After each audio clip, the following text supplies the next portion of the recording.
I have lost my dad on the 24th of May, and like me, a lot of other family members have lost their loved one, and family members, not only one but many family members in one particular house.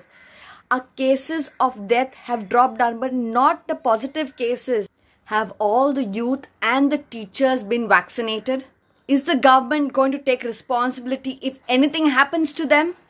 Government of Goa, please be alert what decisions you're going to take in the next few months. Because next month you have decided to have the TY exams offline. And also you're planning to have the schools opened up. Please don't do this for the children. The third wave is already informed to us that it will hit us. It's already hitting our neighboring states. Please take care of our children and of our youth, because when any youth or child gets affected, a parent will have to remain in the hospital. And it is a risk to the parents again, because they can get the virus from the children, those who have not got COVID. You're asking for trouble, Mr. Sawant. And Mr. Sawant, you are the education minister. So my humble request is to please be alert on this right now and do not have exams offline for the children.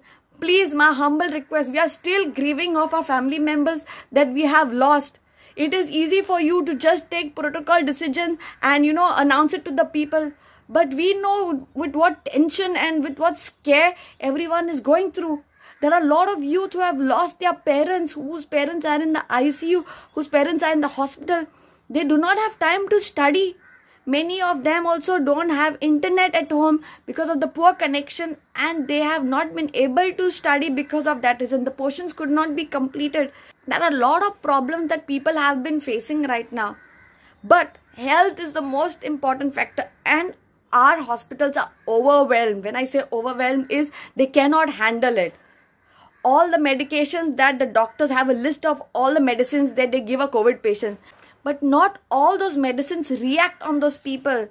Some may have an allergy, or some may have a negative effect of these steroids that are pumped into their system. I'm possible that my father was one of them. But you cannot take chances with the youth and children. Getting a whole ICU ready for the pediatric section is not a solution. You're asking for trouble. You're asking for the youth to get hospitalized if these exams go ahead.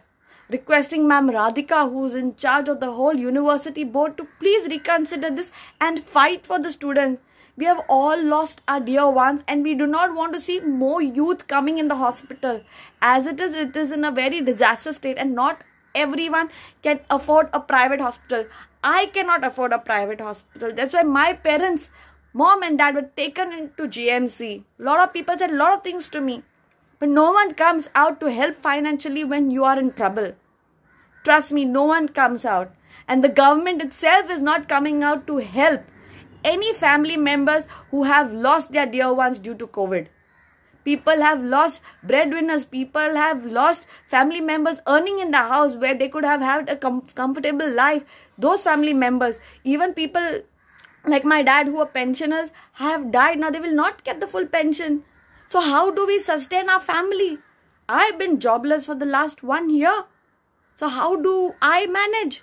It's because of my savings I'm managing. What about the other people who cannot do it? My voicing up right now is not lecturing anyone. A lot of people say a lot of things to me. But I am speaking the truth.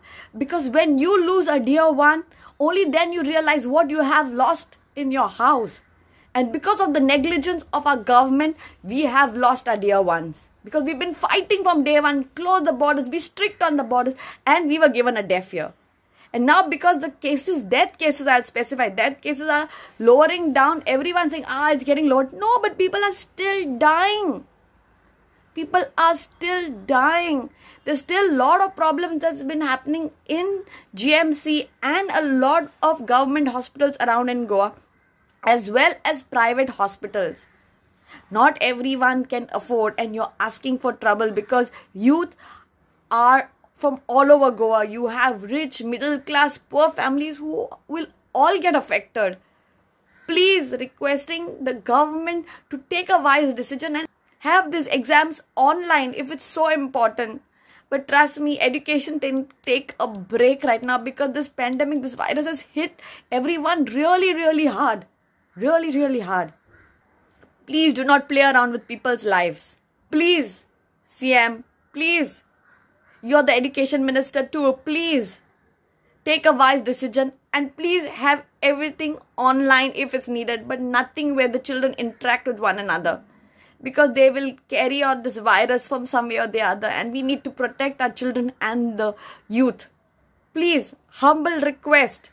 Please share this message if you think the students need to be protected, and the teachers as well, as they have families too when they go back home. So please take care of them. Please.